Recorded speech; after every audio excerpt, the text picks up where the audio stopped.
Lukoil, qui est une société russe, comme son nom l'indique, Lukoil est actionnaire à 25% du champ de Shah Deniz. C'est entre parenthèses. Et puis que l'Azerbaïdjan importe quand même de 3 à 5 milliards de mètres cubes de gaz pour ses propres besoins. Enfin, après, c'est le bilan gazier qui joue.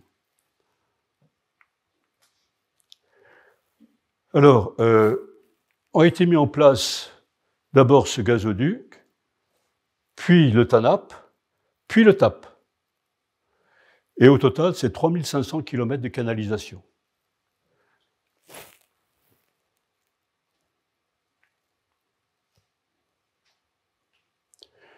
Alors, Ursula von der Leyen, alors c'est un médecin de formation, un docteur, est allée à Bakou et a signé avec Ilham Aliyev un partenariat stratégique dans le domaine de l'énergie. Alors là, il y avait toute la presse, bien sûr, et elle déclare ceci, je l'ai écrit, hein, ça mérite d'être lu. L'Union européenne a décidé de se diversifier hors de la Russie, alors jusque-là, je comprends, et de se tourner vers des partenaires plus fiables et dignes de confiance comme l'Azerbaïdjan, qualifié de partenaire crucial, non seulement pour notre sécurité d'approvisionnement, mais aussi dans nos efforts pour devenir climatiquement neutre. Et elle insiste sur doubler à 20 milliards l'approvisionnement de gaz azéri, d'autre part, accéder à l'énorme potentiel d'Azerbaïdjan dans l'éolien offshore et l'hydrogène vert. Alors, bon. Et puis, enfin, on ne veut pas faire d'éoliennes chez nous, on en fait là-bas en Azerbaïdjan pour transporter, on verra bien.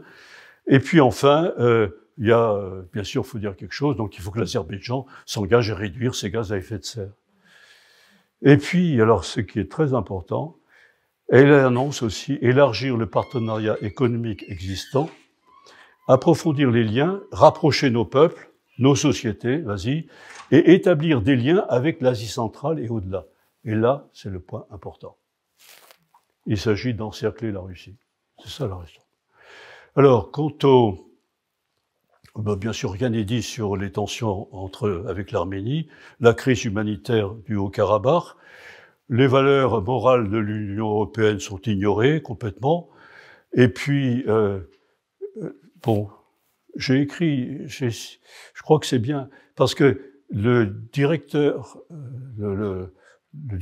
commissaire de la DG NIR avait, en décembre 2020, déclaré pour l'Azerbaïdjan les défis à relever en matière de démocratie, d'état de droit et de droits de l'homme et de libertés fondamentales, en particulier la liberté d'expression et d'association et la liberté des médias en Azerbaïdjan.